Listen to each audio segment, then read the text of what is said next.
Penggerebekan ini dilakukan oleh istri sah dan keluarga di kosan Budi Luhur No. 8, tempat tinggal si pelakor, wanita selingkuhan.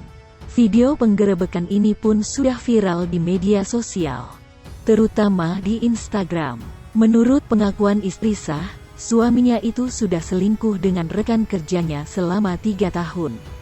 Namun, istri sah mengatakan banyak saksi mata terkait perselingkuhan suaminya dan Nurnova Zakiyah termasuk orang di kosan Budi Luhur No.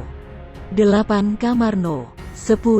Melihat kedatangan istri sah, wanita berambut pendek itu tampak syok dan tersontak bangun dari posisi tidurnya. Sementara itu, sang suami tiba-tiba pura-pura melaksanakan sholat maghrib. Menurut pengakuan wanita yang disebut pelakor itu, pria tersebut hanya sekedar sholat di kosannya. Ia juga membantah punya hubungan terlarang dengan suami orang. Rela tidak rela, istri yang diselingkuhi tersebut pun mengaku tercengang dan hanya bisa mendoakan atas kelakuan suaminya itu. Padahal, wanita yang diduga selingkuhan Saiful Gani itu berani memukul istri sah lebih dulu.